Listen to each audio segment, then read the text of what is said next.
الحمد لله الحمد لله رب العالمين والعاقبة للمتقين والصلاة والسلام على رسوله الكريم.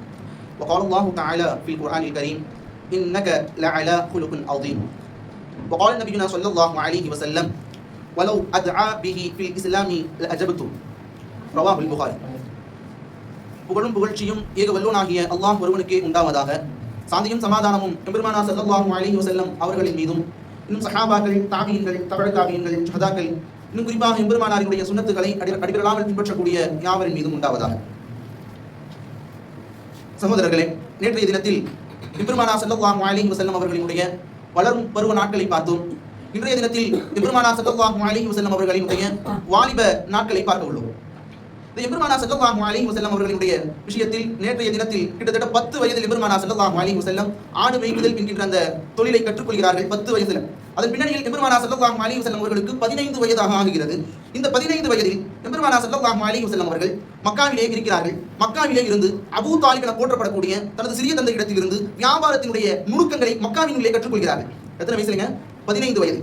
15 வயதில் எம்பெருமான் வியாபார நுணுக்கங்களை கற்று ஒரு கட்டத்தில் இப்படி எழுதுவார்கள். மஹ்சூம் என போற்றப்படக்கூடிய ஒரு கோத்திரத்தாரினுடைய சாஹிப் இப்னு அபி சாஹிப் என்று சொல்லக்கூடிய ஒரு நபரிடத்தில், அதாவது பார்ட்னர் போட்டு 15 வயதில் எம்பெருமானார் ஸல்லல்லாஹு அலைஹி வஸல்லம் அவங்க என்ன பண்றாங்க? வியாபாரம் செய்பவர்களாக 15 வயதில் உருவெடுக்கிறார்கள். சகோதரர்களே, இதன் பின்னணி என்ன தெரியுமா? இப்படியே காலம் கடக்கிறது. அந்த நேரத்தில் எம்பெருமானார் ஸல்லல்லாஹு அலைஹி வஸல்லம் அவர்கள் சிறு பிராயத்தில் அந்த 15 வயதுல கிட்டத்தட்ட ஹிர்புல் ஃபுஜார்னு சொல்லிட்டு ஒரு போர், அதாவது என்னன்னா அந்த நேரத்துல அபூ தாலிப் அவங்களும் அந்த யுத்தத்துல பங்கெடுத்துக்கிறாங்க. அபூ தாலிப் யாருங்க? எம்பெருமானாரினுடைய சிறிய தந்தை. இவங்க அந்த யுத்தத்துல பங்கெடுத்துக்கிறதுனால இது யாருக்கும் நடக்கிற யுத்தம்னா குறைஷி குலத்தை சார்ந்தவர்களுக்கும் ஹவாதின் குலத்தை சார்ந்தவர்களுக்கும் நடக்கக்கூடிய ஒரு யுத்தம். இந்த யுத்தத்துல அபூ தாலிப் அவங்க எந்த இதுல சார்ந்தவங்க? குறைஷி இதை சார்ந்தவங்க. இப்போ எம்பெருமானார் ஸல்லல்லாஹு அலைஹி வஸல்லம் அவங்க யுத்தத்துக்கு போறாங்க. போய் அந்த யுத்தத்துல சின்ன சின்ன பணிவிடைகள் யாருக்குங்க? அபூ தாலிப் என போற்றப்படக்கூடிய தனது சிறிய தந்தைக்கு செய்கிறார்கள். எம்பெருமானார் ஸல்லல்லாஹு அலைஹி வஸல்லம் அம்பு எடுத்து கொடுக்கிறது, வாள் எடுத்து கொடுக்கிறது, தாகம் ஏற்பட்டா தண்ணீர் எடுத்து கொடுக்கிறது, இது போன்ற கிதுமத்துகளை எம்பெருமானார் ஸல்லல்லாஹு அலைஹி வஸல்லம் அவர்கள் முதலில் யுத்தத்தினுடைய பாடத்தை 15 வயதில் எம்பெருமானார் ஸல்லல்லாஹு அலைஹி வஸல்லம் அவர்கள் படிக்க துவங்குகிறார்கள். இப்படியே காலம் கடந்து போகிறது. ஒரு கட்டத்தில் எம்பெருமானார் ஸல்லல்லாஹு அலைஹி வஸல்லம் அவர்களுக்கு 20 வயது ஆகுங்க. இந்த 20 வயது ஆகும் பொழுதுதான் அனைத்து நபர்களும் இவர்களுக்கு ஒரு பட்டத்தை கொடுக்கிறார்கள். அமீன் என போற்றப்படக்கூடிய இவர் நம்பிக்கைக்கானவர் என்கின்ற பட்டம் எம்பெருமானார் ஸல்லல்லாஹு அலைஹி வஸல்லம் அவர்களுக்கு 20 வயதில். இது மாத்திரமா, சாதிக் என்கின்ற உண்மை படைத்தவர், இவரிடத்துல பொய் என்பதே வராது, பேசினா உண்மையை மட்டும்தான் இந்த நபர் பேசுவார் என்கின்ற அந்த பட்டத்தை 20 வயதில் எம்பெருமானார் ஸல்லல்லாஹு அலைஹி வஸல்லம் அவர்கள் பெறுகிறார்கள். சகோதரர்களே, இப்படி மக்காவில் ஒரு சிறந்த ஒரு நல்ல ஒரு முன்னோடியான வாலிபர்கள் ஆக சிறந்த ஒரு வாலிபனாக எம்பெருமானார் ஸல்லல்லாஹு அலைஹி வஸல்லம் அவர்கள் உருவெடுக்கிறார்கள். ஒரு பக்கம் காலம் கடக்கிறது. அந்த நேரத்திலே யமன் நாட்டில இருந்து ஒரு வியாபாரி மக்காவுக்கு வரார். மக்கால வந்து வியாபாரம் செய்யக்கூடிய ஒரு நபரா இருக்கிறார். வியாபாரம் செய்யும் பொழுது என்ன ஆகுதுன்னா, ஆசிப் இப்னு வாயில்னு சொல்லிட்டு ஒரு நபர், இவர் கொஞ்சம் கரடு முரடான ஆள். இவர் மக்காவாசி. அந்த யமன் நாட்டில இருந்து வந்த அந்த வியாபாரி கிட்ட, அந்த வியாபாரி நல்லா வியாபாரம் பண்ணிட்டு இருக்காரு. இவர் போய் வியாபாரி என்ன பண்றாரு? அந்த வியாபாரி போய் பொருளை வாங்கிட்டு காசு கொடுக்காம போயிடுறாரு. காசு கொடுக்க முடியாது அப்படின்ற மாதிரி போயிடுறாரு. உடனே அந்த வியாபாரி பக்கத்துல உள்ளவங்க எல்லாம் போய் சொல்றாரு, இந்த மாதிரி மக்காவாசியில் உள்ள இந்த ஆசி வந்து இப்படி பண்ணிட்டு போயிட்டாரு, காசு கொடுக்காம போயிட்டாரு, காசு வாங்கி கொடுங்க அக்கம் பக்கத்துல இருக்கவங்க எல்லாம் சொல்றாரு. அவர் கொஞ்சம் முரட்டாளு, அதனால எல்லாமே ஒதுங்கி போயிடுறாங்க. ஒரு கட்டத்துல என்ன பண்றதுன்னு தெரியாம மக்கால இருக்கக்கூடிய அந்த காபா முன்னாடி போய் ஒரு மலைக்கு மேல ஏறி நின்று, இங்க யாருமே நம்பிக்கைக்கானவங்க இல்லையா? யாருமே ஒரு நல்ல மனுஷன் யாரும் இல்லையா? நான் ஒரு வெளியூர்ல இருந்து நான் வந்திருக்கேன், இப்படி அந்த ஒருத்தர் காசை கொடுக்காம என்னுடைய பொருள் அபகரிச்சுட்டு போறாரு, இதை தட்டி கேட்கறதுக்கு யாருமே இந்த மக்கள் யாருமே இல்லையா அப்படின்ற மாதிரி வருத்தத்தில் புலம்புகிறார். இதை கீழ இருந்து யாருங்க? எம்பெருமானார் ஸல்லல்லாஹு அலைஹி வஸல்லம் அவர்கள் கேட்கிறார்கள். சுபைர் ரலியல்லாஹு அன்ஹு கேட்கிறார்கள். இப்படி சில ஆரம்ப வயதில் உள்ள சின்ன சின்ன சஹாபிகள் எல்லாம், அந்த இளைஞர் பருவத்தில் உள்ள சஹாபாக்கள் எல்லாம் கேட்கிறார்கள். அந்த நேரத்துல கேட்டுட்டு எல்லாரும் ஒரு கூட்டமா சேர்ந்து யார் வீட்டுங்க? ஆசிப் பின் வாயில் அந்த நபருடைய வீட்டுக்கு போய் கதவை தட்டி, யாருங்க? எம்பெருமானார் ஸல்லல்லாஹு அலைஹி வஸல்லம் அவர்களும் போகிறார்கள். கதவை தட்டி, பண்ணி காசு தரியா இல்ல நான்ல பண்ணிட்ட மாதிரி ஒரு விஷயத்தெல்லாம் கேட்கிறாங்க. கேட்டதும் ஆசிப் பின் வாயில் அந்த காசை கொடுத்து அந்த நபரை ஒப்படைச்சு ஒரு வழியா அந்த நபரை அனுப்பிச்சு வச்சாங்க. இந்த செயல் எம்பெருமானார் ஸல்லல்லாஹு அலைஹி வஸல்லம் அவங்களுக்கும் அருகில் இருந்த வந்த சஹாபாக்களுக்கும் ரொம்ப மகிழ்ச்சியை ஏற்படுத்துது. இது ஒரு கட்டத்துல யார் வீட்லங்க? அப்துல்லாஹ் இப்னு ஜுத்ஆன் ரலியல்லாஹு அன்ஹு அவங்க வீட்ல உட்கார்ந்து மஷூரா பண்றாங்க. நம்ம எல்லாம் சேர்ந்து பேசாம ஒரு குழு ஆரம்பிப்போமா? ஒரு குழு ஆரம்பிச்சு மக்களை யாரெல்லாம் கஷ்டப்படுறாங்களோ அவங்களுக்கு உதவலாம், முதியோர்களுக்கு உதவலாம், அது மாத்திரமல்ல மக்களை ஏற்படக்கூடிய அநீதிகளை தடுக்கலாம், நீதியை நம்ம கொடுப்போமே அப்படின்னு சொல்லிட்டு பேசிக் கொள்கிறார். ஒரு கட்டத்துல சிறிய தந்தையான அபூ தாலிப் இடத்தில் இந்த விஷயத்தை சொல்கிறார்கள். அப்ப சொல்லும் பொழுதுதான் அந்த அபூ தாலிப் நல்ல ஒரு சிந்தனையான ஒரு கரெக்டான ஒரு முடிவை எடுத்துருக்கீங்க, செய்யுங்க, தாராளமா செய்யுங்கன்னு சொல்லிட்டு ஒரு நேம் பேர் வைக்கிறாங்க. என்ன பேருனா ஹுல்ஃபுல் ஃபுதூல் என சொல்லக்கூடிய ஒரு பெயரை வைக்கிறார்கள். இந்த பெயரை வச்சு காலம் கிடைக்கிறது. சகோதரர்களை, இந்த இளைஞர் பருவத்தில் எம்பெருமானார் ஸல்லல்லாஹு அலைஹி வஸல்லம் அவர்கள் துவக்கி வைக்கிறார்கள். இதன் பின்னணி என்ன தெரியுமா? பிற்காலத்துல ஒரு சஹாபி, அதாவது சஹாபில ஹசாமி என சொல்லக்கூடிய வெளியூர்ல இருந்து மக்காவுக்கு, அதாவது ஹஜ் செய்யறதுக்காக வேண்டி ஒரு நபர் வந்திருக்கார். ஹசாமின்னு சொல்லிட்டு கூட தன்னுடைய அழகு படைத்த தன்னுடைய மகளை கூட்டிட்டு வந்திருக்காரு. வந்த இடத்துல அவர் இபாதத்தெல்லாம் செஞ்சுட்டு இருக்காரு. ஹஜ்ஜுக்கான இபாதத்துகள் என்ன இருக்குதோ அந்த இபாதத்துகளை எல்லாம் செய்யறாரு. தன்னுடைய மகளையும் கூட வச்சிருக்காரு. போயிட்டு இருக்கும்போது என்ன ஆகுதுன்னா, அந்த நேரம் பார்த்து ரபீஹ் பின் ஹஜ்ஜாஜ்னு சொல்லிட்டு இவன் ஒரு கொஞ்சம் கரடு முரடான ஆள் வந்து அந்த பெண் பிள்ளையை கடத்திட்டு போயிடறான். ஒரு கட்டத்துல அந்த பெண்ணை தூக்கிட்டு போயிடறான். அந்த விடுவிடுன்ற மாதிரி அந்த தகப்பன் புலம்புகிறார். யார்கிட்ட போய் சொல்றதுன்னு தெரியல. அருகில் இருந்த மக்கள்வாசிகிட்ட சொல்றாங்க, யாருமே கண்டுக்கல. அந்த நேரத்துல யாருமே இல்லையா, இது யாரும் கேட்க மாட்டீங்களா? முதல்ல எப்படி அந்த நிகழ்வு நடந்துச்சோ அதே மாதிரி ஒரு நிகழ்வு பிற்காலத்தில் நடக்கிறது. பக்கத்துல இருந்த சில நபர்கள் சொல்றாங்க, இதுக்காக வேண்டிய உருவாக்கப்பட்ட ஒரு குழு இருக்குது, அந்த குழுட்ட போய் நீ சொல்லுப்பா அப்படின்ற மாதிரி ஃபுல் அந்த குழுட்ட போய் நீ சொன்னா உனக்கான ஏதாவது ஏற்பாடுகள் கிடைக்கும்ன்ற மாதிரி சொல்றாங்க. இதை கேட்டதும் ஓடோடி வந்து அந்த ஃபுல் பண்ணிட்டு வந்து சொல்றாரு. சொன்னதும் யார் என்பதாக கேட்பார்கள். சொல்லும்போது அந்த நேரத்தில் ரபீஹ் பின் ஹஜ்ஜாஜ் என்ற இந்த நபர் வந்து என்னுடைய மகளை கடத்தி சென்று விட்டான், இதை கேட்பதற்கு யாரும் இல்லை, யாருமே வந்து எனக்கு ஹெல்ப் பண்ண மாட்டேங்கிறாங்க மாதிரி புலம்புற. இதை கேட்டதும் உடனிருந்த அந்த சஹாபாக்கள் எல்லாம் திரண்டு கொண்டு அந்த நேரத்தில் எழுதுவாங்க கிதாபில், அந்த ஃபுல் அந்த அணியில் இருக்கிற ஒரு நிபந்தனை. என்ன நிபந்தனை? அல்லாஹ் மட்டும் தான் பயப்படணும். எதிரில் பெரிய ஒரு போராளி வந்தாலும் சரி, பெரிய வணிகர் வந்தாலும் சரி, பெரிய வியாபாரி வந்தாலும் சரி, பெரிய மௌத்தே தனக்கு வந்தாலும் சரி பயப்படக்கூடாது. அல்லாஹ் மட்டும் பயப்படக்கூடிய இளைஞர்களை எம்பெருமானார் ஸல்லல்லாஹு அலைஹி வஸல்லம் என்று பக்குவப்படுத்தி உருவெடுத்தார்கள் என்றால் சகோதரர்களே, அதன் பின்னணியில் அந்த அனைத்து சஹாபாக்களும் அந்த ரபீஹ் பின் ஹஜ்ஜாஜுடைய வீட்டிற்கு செல்கிறார்கள். வாளேந்திட்டு போயிட்டு நிற்கிறாங்க.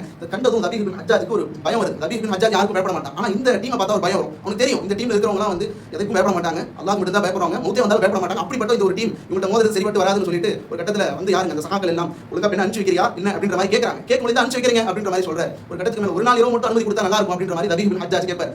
உள்ள வந்துருவாங்க அப்படின்ற மாதிரி திரும்ப ஒரு சத்தம் விடுறாங்க. கேட்டதும் பெண்ணை அனுப்பிச்சு வச்சாரு. பிறகு அந்த நபர் போய் விடுகிறார். சகோதரர்களே, இது ஏன் நீங்கள் சொல்லி வருகிறீர்கள் என்றால் பெருமானார் ஸல்லல்லாஹு அலைஹி வஸல்லம் அவர்கள் சொல்லி காட்டுவார்கள் ஒரு ஹதீஸ். இப்படி ஒரு வாலிப சமூகம் எப்பொழுது தீனிலேயும் இபாதத்திலேயும் ஈடுபடுகிறதோ அவர்களுக்கு வல்லோன் அல்லாஹ் தஆலா அர்ஷினுடைய 7 நபர்களுக்கு வல்லோன் அல்லாஹ் தஆலா நிழல் கொடுப்பான். அந்த 7 நபர்கள்ல ஒரு நபர், எந்த ஒரு வாலிபன் தன்னுடைய வாலிபத்தை இபாதத்திலேயும் தீனினுடைய பணியிலேயும் ஈடுபடுத்துகிறாரோ அவருக்கு அர்ஷினுடைய நிழல் இருக்கிறது என்பதாக பெருமானார் ஸல்லல்லாஹு அலைஹி வஸல்லம் அவர்கள் சொல்லி காட்டுவார்கள். சகோதரர்களே, இப்படி இருக்க சில காலங்கள் கடந்து போகிறது. ஒரு கட்டத்தில் பெருமானார் ஸல்லல்லாஹு அலைஹி வஸல்லம் அவர்களுக்கு சில கிதாபுகள் 24 வயது அல்லது 25 வயது எழுதுறாங்க. இந்த 24-25 வயசுல நல்லா பிரபலம் ஆயிடுறாங்க. யாருங்க? மக்கால பெருமானார் ஸல்லல்லாஹு அலைஹி வஸல்லம் இவர் அமீன் என்கிற அந்த பெயர் 20 வயதில் கிடைக்கிறது, சாதிக் என்கிற அந்த பெயர் 20 வயதில் கிடைக்கிறது. ஒரு கட்டத்தில் பயங்கர ஃபேமஸ் ஆயிடுறாங்க. இவர் ஒரு நல்ல நபர்ன்ற மாதிரி மக்கா முழுக்க போய் யார்கிட்ட கேட்டாலும் நம்பிக்கையானவர் யாரு அப்படின்னு கேட்டா ரசூலுல்லாஹ். உண்மையான நபர் யாருன்னா ரசூலுல்லாஹ். அப்படிப்பட்ட ஒரு நிலை 24-25 வயது. இந்த நிலையில யாருங்க?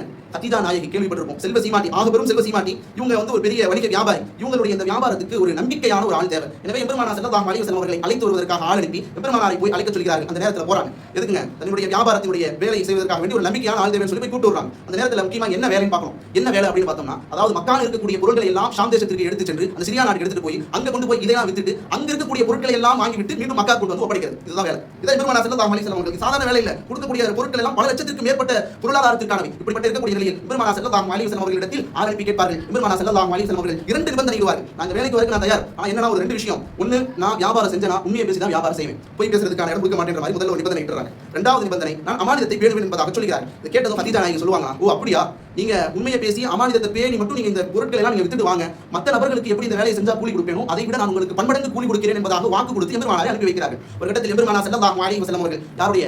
கதீஜா நாயகியுடைய மைசரா எனும் அடிமையோடு எம்பெருமானார் ஸல்லல்லாஹு அலைஹி வஸல்லம் அவர்கள் புறப்பட்டு செல்கிறார்கள். செல்லக்கூடிய அந்த தருணத்திலே ஒரு சின்னதா ஒரு மரத்துக்கு அடியில் ஓய்வு எடுக்கலாம் படுக்கிறாங்க. யாருங்க? நபி ஸல்லல்லாஹு அலைஹி வஸல்லம் படுக்கிறாங்க. படுக்கக்கூடிய அந்த நேரத்தில் என்ன ஆகுதுன்னா, நஸ்தூர் என போற்றப்படக்கூடிய ஒரு பாதிரியார் மைசரா கிட்ட கேட்கறாங்க. மைசரானா யாரோட? எம்பெருமானாரோட அனுப்பி வச்சாங்களே அந்த நபர்கிட்ட கேட்கறாங்க, யாருங்க மரத்துக்கு அடியில் படுத்துக்கிறதுன்ற மாதிரி கேட்கறாங்க. அவரா மக்கள் கொஞ்சம் நல்ல மனுஷர், அதனால ஒரு நம்பிக்கையான ஆள்னு சொல்லி இந்த கதீஜா நாயகி அனுப்பிச்சு வச்சிருக்காங்க அப்படின்ற மாதிரி சொன்னோன்னே, அந்த மரத்துக்கு அடியில் யாரெல்லாம் வந்துட்டு போறாங்களோ அவங்க எல்லாம் நபிமார்களா மட்டும் தான் இருப்பாங்க. நான் என்னுடைய வேதத்தில் நான் படித்தேன், இந்த இடத்துல வந்து ஒரு படுக்கக்கூடிய நபர்கள் என்றால் அது நபிமார்கள் மாத்திரம் தான் என்பதாக அந்த நேரத்தில் சொல்லுவார். சொல்லிட்டு இதை கேட்டதும் மைசரா அதுவரையும் ரசூலுல்லாஹ் சாதாரண நடப்பட்டுவார், சாதாரண ஒரு நம்பிக்கையான ஆளுன்ற மாதிரி நினைச்சிட்டு அதுவரையும் ரசூலுல்லாஹ் யாருக்கும் தெரியாது. இதை கேட்டதும் மைசராக்கு மைசிலிருந்து போய்விடும். ஒரு கட்டத்தில் நஸ்தூர் சொல்லிட்டு போயிடுறாரு. அதுக்கப்புறம் என்ன ஆகுதுன்னா, பெருமானார் ஸல்லல்லாஹு அலைஹி வஸல்லம் அவர்களும் யாருங்க? மைசராவும் புறப்படுகிறார்கள். புறப்பட்டு செல்றாங்க. புறப்பட்டு போகக்கூடிய நிலையில ஒரு கட்டத்தில் போய் சிரியால செஞ்சு வியாபாரத்துக்காக வேண்டி எல்லாத்தையும் எடுத்து கடை போடுவாங்க. கடை போடுற மாதிரி கடையெல்லாம் போடுறாங்க. போட்டுட்டு எல்லாம் நிற்கிறாங்க. ரசூலுல்லாஹ் இருக்கிறாங்க. மைசராவும் நிற்கிறாரு. மைசரா கவனிக்கிறார் ரசூலுல்லாஹ் பேசக்கூடிய, அதாவது கஸ்டமர்ட்ட பேசும்போது உண்மையை மட்டும் தான் ரசூலுல்லாஹ் பேசுறாங்க. என்ன சொன்னாங்களோ அதை அப்படியே செய்றாங்க. ஒரு கட்டத்துக்கு மேல வானத்தை பார்க்கறாங்க. ரசூலுல்லாஹ் அந்த நேரத்தில் மேல அந்த திரையெல்லாம் போடல, கடைக்கு மேல திரை போடுவாங்க, அந்த மாதிரி திரையெல்லாம் இடல.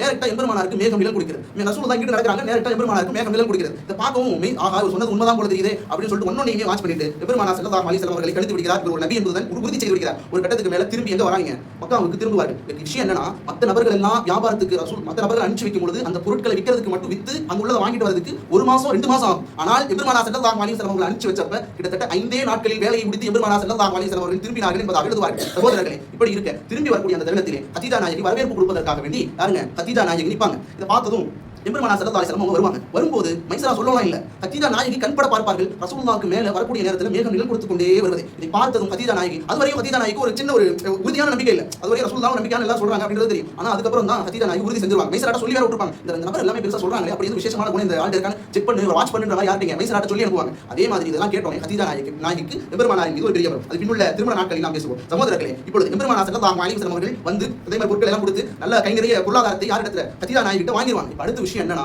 வாங்கின அந்த பொருளாதாரத்தை எப்படி செலவு செய்கிறார்கள் இளம் வயதில் என்பதை நாம் இங்கு பார்க்க வேண்டும். பெருமானார் ஸல்லல்லாஹு அலைஹி வஸல்லம் அவர்கள் இடத்துல பொருளாதாரம் நிறைய காணப்படுது. கூட யார் இருக்கிறா? அப்பாஸ் ரலியல்லாஹு அன்ஹு அவங்களும் இருக்காங்க. அவங்களும் வந்திருப்பாங்க. இந்த ரெண்டு நபர்களும் இப்போ திரும்பி வரும்பொழுது இந்த பொருளாதாரத்தை வச்சு என்ன பண்ணலாம் அப்படின்னு யோசிக்கும் பொழுது ரெண்டு பேரும் பேசிக்கிறாங்க. நான் வந்து அபூ தாலிப்ட்ட போய் கொடுத்தோம்னா, அதாவது சிறிய தந்தையிட்ட போய் டைரக்டா கையில கொடுத்தா வாங்க மாட்டாங்களே, அதுல ஏதாவது மனஸ்தாபம் எது ஏற்பட்டுருமோன்ற மாதிரி யோசிக்கிறாங்க. ஒரு கட்டத்துல வேணா பண்ணுவோம். அப்பா சொல்லுவாங்க, அதாவது நான் ஒரு மகனை, அபூ தாலிப்க்கு பல மகன்கள் இருப்பாங்க, அதனால ஒரு மகனை நான் தத்தெடுத்துக்கிறேன், ஒரு மகனை நீ தத்தெடுத்துக்கோப்பா அப்படின்ற மாதிரி பேசிக்கிறாங்க ரெண்டு பேரும். அதே மாதிரி அபூ தாலிப் அகீல் என்கின்ற அபூ தாலிபுடைய மகனை தத்தெடுப்பார். அதே போன்று எம்பெருமான் ஸல்லல்லாஹு அலைஹி வஸல்லம் பிற்காலத்தில் மருமகனாக வரக்கூடிய அலி ரலியல்லாஹு அன்ஹு அவர்களை தத்தெடுப்பார்கள். இந்த விஷயத்தை வந்து யார்ட்டீங்க? அபூ தாலிப்ட்ட சொல்லுவாங்க. அபூ தாலிப்ட்ட சொன்ன உடனே ஆனந்தத்துல ஒரு கண்ணீர் வரும். ஏன்னா அந்த காலத்துல பொதுவா இந்த மாதிரி கை நிறைய பொருளாதாரம் இருந்துச்சுன்னா குடியிலேயும் சூதாட்டத்திலேயும் ஆட்டத்திலேயும் கொடுத்து தன்னுடைய பொருளாதாரத்தை வீண் விரயம் செய்வது அன்றைய அரபுகளிடத்தில் இருந்தது. ஆனால் அதையெல்லாம் விட்டுவிட்டு இந்த இளம் வயதில் இப்படி என்னுடைய குடும்பத்தில் உள்ள ஒரு மகனை தத்தெடுப்பதற்காக வேண்டிய ரசூல் வந்து நிற்கிறார்கள் சொல்லி அந்த நேரத்தில் அபூ தாலிப் கண்ணீர் வடிப்பார். சகோதரர்களே, இது நாம் பார்க்கப்பட வேண்டிய விஷயம் என்னவென்று சொன்னால், அல்லாஹ் தஆலா பெருமானார் ஸல்லல்லாஹு அலைஹி வஸல்லம் அவர்களை சொல்லும் பொழுது இன்னக லஅலா குலுகுன் அதீம், ஆக உயர்ந்த மகத்துவம் படைத்த குணத்திலே நாம் உண்மை ஆக்கினோம் என்பதாக அல்லாஹ் தஆலா சொல்கிறார். இந்த விஷயம் விளங்க வேண்டிய விஷயம் என்னன்னா,